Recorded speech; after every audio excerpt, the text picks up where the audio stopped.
James Lynch here for Inside Fighting. It is great catching up here with Roman Dolidze. He's got a big fight coming up here, up a weight class, going to be taking on Reiner de Ridder, UFC Sacramento. It is right around the corner. Roman, how are you, sir?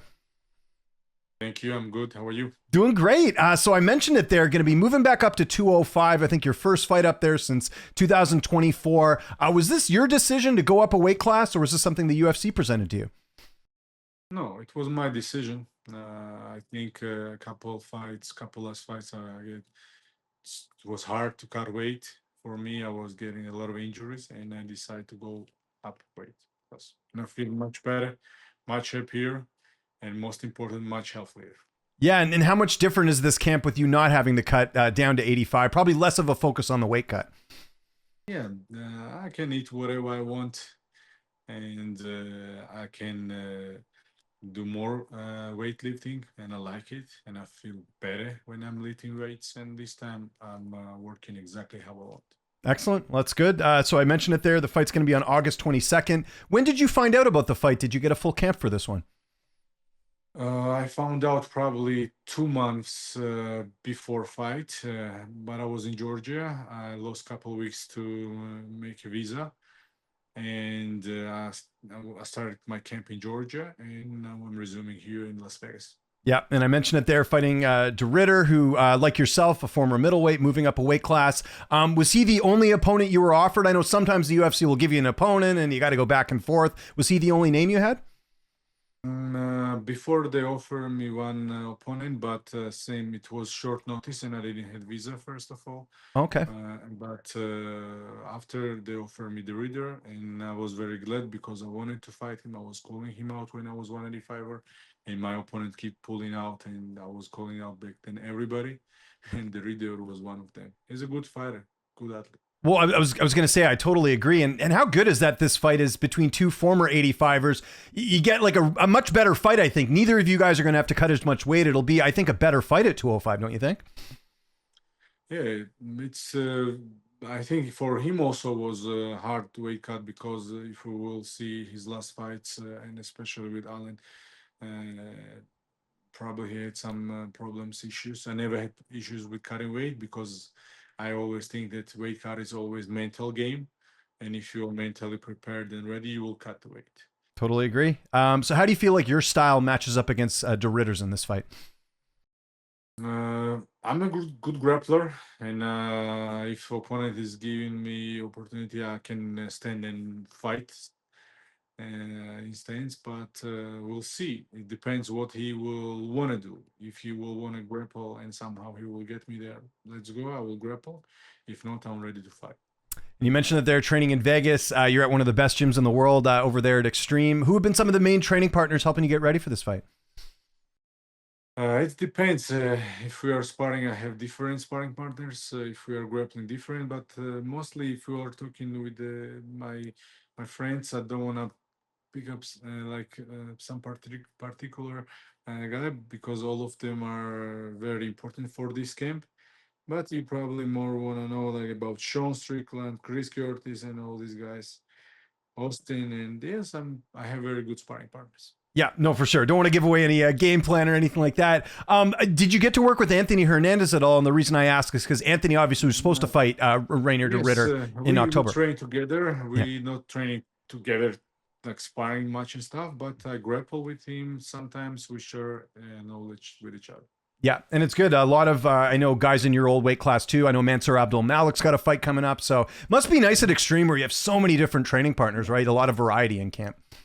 Yeah, good thing is that we have a lot of heavy guys, especially middleweights, and stylistically very good for exactly for this my opponent, and we help each other. And I'm very thankful to these guys because I always feel that I have everything what I need when I'm training in Vegas. And I'm sure you've been asked this before, but getting to train with Sean Strickland, I know we see a version of Sean online and, you know, he tweets a lot of things and all that, but I know in the gym, a lot of you like having him there. He's like a good leader. He'll come in the gym after he's finished a fight. Like he's very positive in the room. What's it like getting to go with him every day and just having him around? It's just Sean Strickland. I know him a long time, and he's a good guy. I think he always tries to help, especially when somebody have a fight, and he tries to make to look if he sees that somebody have fight and he doesn't have sparring partner, he will make sure that he will get good sparring partner. He's a good guy in general. He's maybe for cameras trying to be a bad boy, but he's not that Yeah. guy. No, I've heard that from so many teammates there, so that makes sense. So we talked about the weight cut, and you don't have to, obviously focus as much on that, but you have to cut much weight for this fight to get to 205. Like, I don't know how big you were for 185. I'm still, I was very big for 185, and it always was hard to cut weight. Last fight, as I mentioned, last fights was much harder. It started from my second Marvin's fight. But now I'm also, of course, I'm heavier than usually because I have opportunity to eat more, and still I will need to cut weight. Every weight cut is hard, not easy, but this time definitely will be much easier because, especially physically, I feel much better. Who's going to be heading over to Sacramento with you? Who will be in your corner for this fight? I don't know exactly the team. I'm now thinking about it, but I have a couple names in my mind. Okay.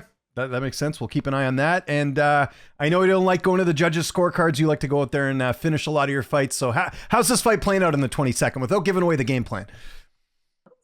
Yes, even if I will tell you about game plan and stuff like that, I never have the game plan. I'm always ready for everything. I'm just looking what my opponent is good at.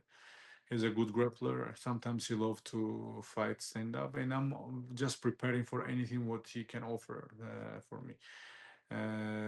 Yes, you're right. I always try to finish the fight, and I would do everything to finish the fight also. This fight also. Okay. A week before you, we've got the big title fight between Islam and Ian Garry. I was just curious how you think that fight plays out. I know that's not your weight class, but it's a pretty interesting fight for the welterweight title. How do you think that fight goes? Let's start first of all from that fighting is fighting, and you never know what can happen in fights. But if we are realistically talking, and if nothing will happen extraordinary in this fight, I think Makhachev is a very skilled fighter, especially if we're talking about wrestling and grappling. It's not so easy to learn wrestling and grappling in like fast, but you can learn maybe boxing faster than wrestling, but wrestling and grappling takes time. That's why this advantage, I think, will help him to win this fight. Yeah, I think it's going to be a really interesting one. I know Ian Garry's been getting a lot of flack for some of the comments he's made. You don't strike me as a guy who pays attention to any of that, but are you aware of like people being upset with Ian Garry? Did you see this? I don't know what he said something. Oh no, he made a comment about how like women should rule the world, and he cries in movies and all this stuff. I did you didn't hear about this? No, I did. Because you don't seem like a guy who's on social media, but he's getting a lot of negative feedback because people think he's doing it just to, I don't know, maybe Attention. attention. Yeah. It's the drama lifestyle. They like to make drama to get more attention. Maybe he thinks like that. Who knows? I don't know what I will tell to you. I don't know. When I don't have enough information about situation, it's hard to speak about it. If you ask me about he said this and what do you think about it, then maybe I can give you the answer. No, for sure. Yeah, it's probably something. You don't even need to worry about going into your fight as well. And we talked about Strickland there. Your old division, 185. What do you think should happen next with the title? Some people say that Imavov should get the title shot because he's kind of been waiting around. But then people say, well, Chimaev had a pretty close fight with him. Just as someone who's in the UFC, what would you like to see next for Sean? What do you think would be the fight to make? I think if we are the both what you mentioned, Imamov and Chimaev, both deserve to fight definitely. But it's very hard. I don't know who will get fight, but I will say Imamov deserved to fight because this guy is on big winning streak, winning his fights very good, like and finishing guys, and it will be, I'm sure, especially with Strickland, they had a very close fight also. And now Imamov also, I think, in my opinion, he's much better fighter than he was before. But in the other side, Hamzat also deserved to rematch. That's why both these guys deserve to fight for title. Well, yeah. What do you think they would do with Chimaev? Would he take another fight or wait for the winner? What do you think Chimaev should do? Because there's talk about him going to your division at 205, right? Chimaev thinking to go to up division. It's too much going up, I think. Yeah. And also I think that he had problem with weight cut. With what people say, that's also possible when you don't control your weight. If this guy was a couple years ago fighting 170, now it's hard to cut 185. That's another problem. The problem is that controlling the weight. And the same problem successfully can have also in 205 also if you will not watch your weight. That's why I don't think that's a point. Just to I think he need to fight Strickland. He need to find out who is the best, and after he can do whatever he wants. Yeah, I think that makes sense. What did you think, though, of them saying that if Chimaev didn't have the bad weight cut, he would have beat Strickland? Because I know we just talked about it there. You're someone that's always made weight. It's never been an issue. But to hear another fighter say, well, if I didn't have the bad weight cut, what did you think of that? Because some people thought that wasn't in very good taste. No, it's just after talking after fights is always just talking for nothing. You need to prove all this stuff during fight. And I agree, sometimes weight cut can be hard, but who is cutting weight easy? And I have, mm, I'm cutting weight hard because last 8 hours I'm always cutting minimum 6 kilogram, and I think it's 15 pounds or 13 or 14. I don't know exactly, and it's always hard. But if you want to prove something, you need to go and prove it in fight. That's all. Sometimes you need luck, but this is how our job works. Yeah. No, I agree. Speaking of proving things in fights, not looking past August 22nd, but obviously Reiner to Ritter was sort of a contender at 85. A win here, especially a finish. Where do you think that would put you in the division? Because there's a lot of guys moving up to 205, like Robert Whitaker as well, too, right?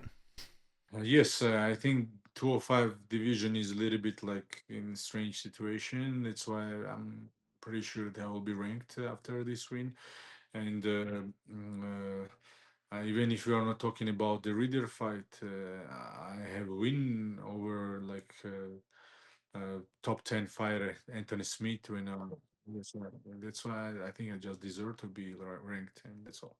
Yeah, no, I can't disagree with that. And what do you think's going to happen with the title? I know obviously Ulberg's the champion, but he's injured. He's going to be out for a bit. Do you think they'll do an interim title, or do you think they should just wait until he comes back? Because I don't know how serious the injury is. It depends how serious he is injured, but there are plenty of guys who can fight for interim title also.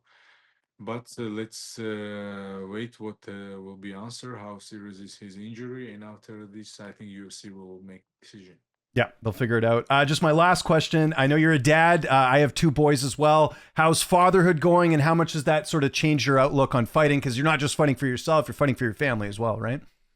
It's my fatherhood doesn't change nothing in my fights because I know why I'm doing this, why I'm here, Mhm. and that's all. But I'm very happy, and it's definitely new emotions, something new always in my life. Even I'm here like not at home, let's say like that, 1 month, and in this 1 month I see how my boys are growing, how they're changing, how they talk and learn different words, and it's definitely makes me very happy as a person. Yeah, well said, well said. Well, Roman, thank you so much for doing this. It is UFC Sacramento, August 22nd. If there's anyone you want to thank before we get out of here, if you got any sponsors or social media you want to mention, I'll give you the last word. I just want to thank first of all you. Using you guys, we can speak with our fan base, and also I want to say big thanks to people who support me, and I don't want to mention my sponsors because they already know that I'm very Okay, fair thankful enough. to Might them. forget some too. Yeah. So And I wish all the best to everybody.